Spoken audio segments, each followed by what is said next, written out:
არჩევნებამდე ერთი დღით ადრე ქვეყანაში განვითარებულ მოვლენებს, რომელიც ექს-პრეზიდენტის დაკავებით დასრულდა, პრემიერ-მინისტრი ვრცელი განცხადებით ეხმაურება. ირაკლი ღარიბაშვილის სვამს კითხვას, რა მოძრაობდა მიხეილ სააკაშვილს, როდესაც საქართველოში ჩამოსვლა დაგეგმა.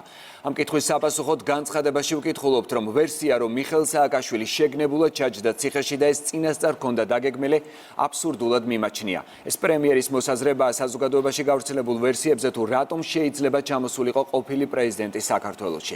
ამავე განცხადებაში ირაკლი ღარიბაშვილი საუბრობს მიხეილ სააკაშვილის რევოლუციურ სცენარზე და ამბობს, რომ მისი ყველა განზრახვა წარუმატებლობისთვის იყო განწერული. მეგობრებო, ალბათ ბევრი ჩვენი თანამოქალაქე ფიქრობს, რა ამოძრავებდა მიხეილ სააკაშვილს, როდესაც საქართველოში თავისი ავანტიურისტული ჩამოსვლა დაგეგმა. ვერსია სხვადასხვა შეიძლება იყოს. ზოგი ფიქრობს, რომ ძალაუფლების დაბრუნების წყურვილმა ეგოიზმა და ნაციონალური მოძრაობის სხვა ლიდერებზე ეჭვიანობა მძლია და ყურადღების ცენტრში მოსაქცევად შეგნებულად ჩაჯდა ციხეში. ზოგი ფიქრობს, რომ ხელისუფლების გადატრიალების განზრახვით დაბრუნდა, რის წარმატებაშიც ღრმად იყო დარწმუნებული.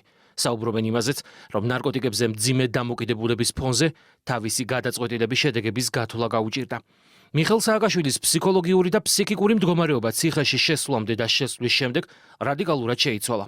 ნაციონალურ მოძრაობაში შფოთავენ, რომ მათი ლიდერი მძიმე მდგომარეობაშია და ციხიდან დაუყოვნებლივ გაყვანას ითხოვს.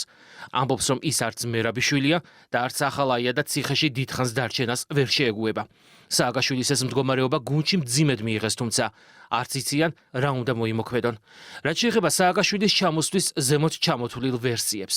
ის ვერსია, რომ მიხეილ სააკაშვილი შეგნებულად ჩაჯდა ციხეში და ეს წინასწარ ჰქონდა დაგეგმილი, აბსურდულად მიმაჩნია. მით უმეტეს ეს, რომ ნდომოდა, მაშინ არა ქურდულად და კანონის დარღვევით, არამედ ვაჟკაცურად, რამდენადაც არარელევანტურად არ უნდა ჟღერდეს სააკაშვილთან მიმართებით, შემოვიდოდა და ჩაჯდებოდა ციხეში.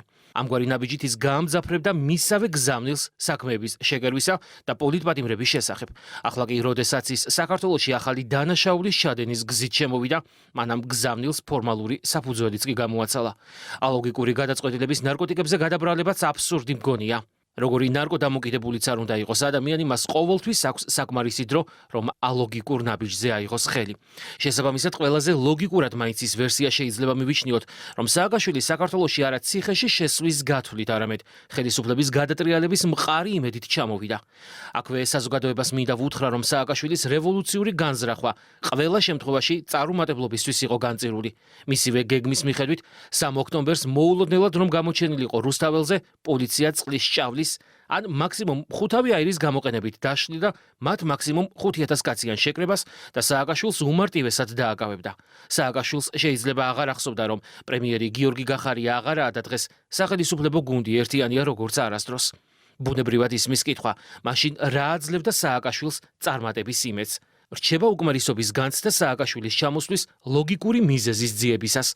ვფიქრობ, ამ კითხვაზე პასუხი საქართველოს უახლეს ისტორიასა და ნაციონალური მოძრაობის ხელისუფლებაში ყოფნისას მათივე წარსულ გამოცდილებაში უნდა ვეძიოთ. ყველას კარგად გვახსოვს, რომ საქართველო იყო პირველი მერცხალი სახელმწიფოებრივი დამოუკიდებლობის აღდგენაში. იყო დიდი ენთუზიაზმი, მაგრამ არ გვეყო გამოცდილება და დამოუკიდებლობის მიღებიდან მალევე პირველი პრეზიდენტი მოვკალით. ამის შემდეგ საქართველოში ჩამოვიდა უკვე ასაკში შესული შევარდნაძე, რომლის პრეზიდენტობის დროსაც, მათ შორის მხედრიონის აღვირ ახსნილობისა და ზღვარგადასული კორუფციის გამო სახელმწიფო სრულიად დაკნინებული იყო. ამ ფონზე 2003 წელს იმუნიტეტ დაქვეითებულ ქვეყანაში სააკაშვილმა და ნაციონალურმა მოძრაობამ ძალაუფლება ხელისუფლების გადატრიალების გზით ქვების სროლით იოლად მოიპოვა. სახელმწიფო და ინსტიტუტები იმდენად იყო დაკნინებული, რომ შევარდნაძე უკვე პირადი უსაფრთხოების სამსახურსაც კი ვეღარ აკონტროლებდა. ნაციონალურმა მოძრაობამ 9 წლის მანძილზე ქვეყანას ყველანაირი უბედურება დააწია. ისინი ყველაფრის უფლებას აძლევდნენ თავს. ჩაედინეს უამრავი დანაშაული, მათ შორის მიიტაცეს თითქმის ყველა მედია საშუალება, რაც მათ ყველა წარუმატებლობის წარმატებად წარმოჩენის შესაძლებლობას აძლევდა. სააკაშვილი საკუთარ თავს უმღეროდა მიშა მაგარიას და თავისი სიცრუე თავადვე დაიჯერა. სინამდვილეში კი ნაციონალური მოძრაობა არის კრიმინალური მიდრეკილებების მქონე ხელმოცარული ადამიანების ჯგუფი, რომელსაც არაფრის სწორად დაგეგმა და მართვა არ შეუძლია. სწორედ ამაშია ძაღლის თავი დამარხული. სააკაშვილმა საქართველოში ჩამოსვლა და ხელისუფლების გადატრიალება ზუსტად ისეთივე წარმატებით დაგეგმა, როგორი წარმატებითაც თავის დროზე ქვეყანას მართავდა. ასეთია მისი გუნდიც, ნაციონალური მოძრაობაც და სწორედ ამიტომ იქცა მათი 9 წლიანი სახელისუფლებო და 9 წლიანი ოპოზიციური საქმიანობა წარუმატებლობის 18 წლიან ისტორიად.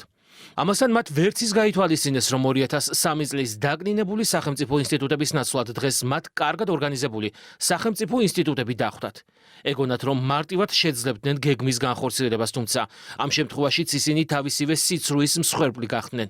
უგეძლებია ნაციონალური მოძრაობა და მისი პროპაგანდისტული პარტიული ტელევიზიები ცდილობენ დაამკვიდრონ ყალბი აღქმა ჩამოშლილი სახელმწიფოს შესახებ და ეს ტყუილი აშკარაა, რომ თავადვე დაიჯერეს.